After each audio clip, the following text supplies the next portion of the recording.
Assalamualaikum warahmatullahi wabarakatuh. Di sini kami akan mempresentasikan makalah kami yang berjudul Evaluasi Kurikulum.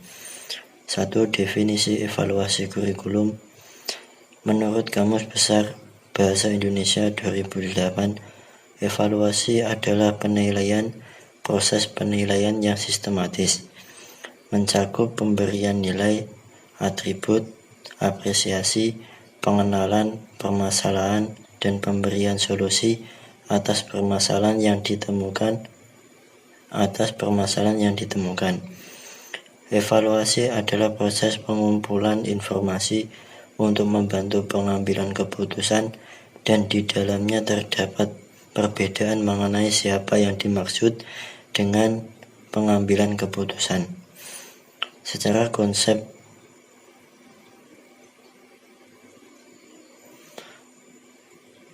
konseptual, kurikulum adalah suatu respon pendidikan terhadap kebutuhan masyarakat dan bangsa dalam pembangunan generasi muda bangsanya. Secara pedagogis, kurikulum adalah rancangan pendidikan yang memberikan kesempatan pada peserta didik untuk mengembangkan potensinya dalam suatu suasana belajar yang menyenangkan dan sesuai dengan kemampuan dirinya untuk memiliki kualitas yang diinginkan masyarakat dan bangsanya. Secara yuridis, kurikulum adalah suatu kebijakan publik yang didasarkan pada dasar filosofis bangsa dan keputusan yuridis di bidang pendidikan. Tujuan evaluasi kurikulum yaitu mengungkapkan proses pelaksanaan kurikulum secara keseluruhan, ditinjau dari berbagai aspek. Adapun indikator kinerja yang dievaluasi adalah yang pertama yaitu efektivitas, yang kedua efisiensi, yang ketiga relevansi dan kelayakan program. Hal ini dimaksudkan untuk memberikan acuan dan gambaran program ke depan. Sementara itu menurut Ibrahim, diadakannya evaluasi kurikulum dimaksudkan untuk keperluan berikut. Yang pertama yaitu perbaikan program. Perbaikan program di sini lebih bersifat konstruktif. Informasi hasil evaluasi dijadikan masukan perbaikan yang diperlukan dalam program kurikulum yang sedang dikembangkan. Yang kedua yaitu pertanggungjawaban kepada berbagai pihak. Evaluasi kurikulum menjadi bentuk laporan yang harus dipertanggungjawabkan dari pengembangan kurikulum kepada pihak-pihak yang bersangkutan. Yang ketiga yaitu penentuan tindak lanjut hasil pengembangan.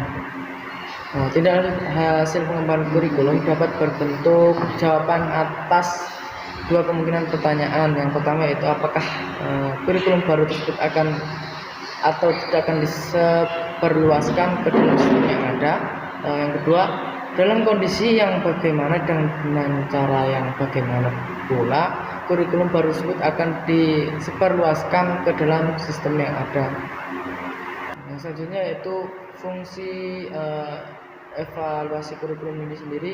Yang pertama yaitu sebagai umpan balik bagi peserta didik. Yang kedua sebagai alat untuk mengetahui ketercapaian peserta didik mencapai tujuan yang telah ditetapkan. Yang ketiga memberi informasi dan acuan untuk pengembangan program kurikulum. Yang keempat sebagai dasar peserta didik secara individual untuk memutuskan masa depan sehubungan dengan bidang pekerjaan dan pengembangan karir. Yang kelima untuk pengembang kurikulum dalam khusus yang ingin dicapai. Yang keenam, yang terakhir sebagai umpan balik semua pihak yang berkepentingan di dalam pendidikan di sekolah, seperti halnya orang tua, tenaga pendidik, pengembang kurikulum, untuk perguruan tinggi, pemakai lulusan, untuk yang mengambil kebijakan pendidikan, termasuk juga untuk masyarakat. Mungkin itu tadi adalah tujuan dan fungsi evaluasi kurikulum itu sendiri. Terima kasih. Selanjutnya yaitu peranan evaluasi kurikulum. Peranan evaluasi dalam kurikulum setidaknya berkenaan dengan 3 hal. yaitu satu, evaluasi sebagai moral judgment. Salah satu peranan evaluasi kurikulum adalah sebagai moral judgment yang akan digunakan untuk pengambilan dan tindakan selanjutnya. Evaluasi berisi suatu skala nilai moral, kemudian evaluasi berisi sesuai perangkat kriteria kritis. Selanjutnya, evaluasi sebagai penentuan keputusan. Evaluasi kurikulum memiliki peran sebagai penentu keputusan pendidik oleh pihak-pihak yang berkepentingan, seperti guru, murid, orang tua, kepala sekolah, para inspektur, pengembang kurikulum, dan lain sebagainya. Dengan menggunakan prinsip setiap individu di atas menentukan keputusannya sesuai dengan posisinya, yang mana besar kecilnya peranan keputusan yang diambil seseorang sesuai dengan lingkup tanggung jawabnya, serta lingkup masalah yang dihadapi pada suatu saat. Kemudian, evaluasi sebagai konsensus nilai. Evaluasi sebagai tradisi tes, mental, serta eksperimen yang mana konsensus ini berupa kerangka kerja yang penilaian dipusatkan pada tujuan-tujuan khusus yang bersifat behavioral, penggunaan analisis statistik dari pre-task dan post-task, dan lainnya. Nama saya Betia. Saya di sini akan menjelaskan tentang materi konsep atau model dari evaluasi kurikulum. Evaluasi kurikulum dimaksudkan untuk memperbaiki substansi kurikulum, prosedur implementasi kurikulum, metode instruksional, serta pengaruh pada belajar dan perilaku siswa. Adapun penjabaran masing-masing evaluasi kurikulum. Masing-masing model evaluasi kurikulum sebagai berikut. 1. Model evaluasi kurikulum kuantitatif. Adapun ciri model kuantitatif: penggunaan, prosedur, penerapan pemikiran, paradigma positifisme. 2. Model Black Box Taylor.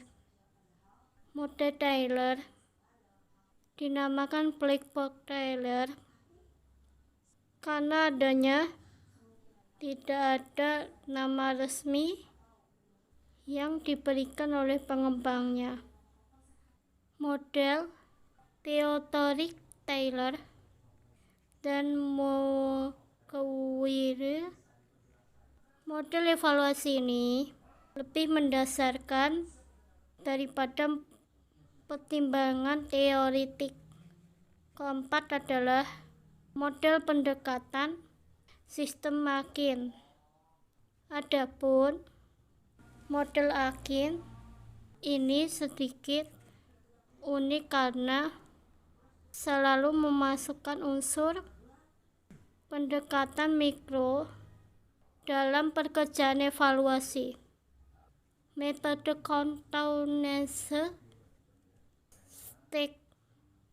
Metode ini adalah model pertama evaluasi kurikulum yang dikembangkan oleh Stick. Model CIPP yang diketuai oleh Stoffel Bam. Sekian dari saya. Wassalamualaikum warahmatullahi wabarakatuh.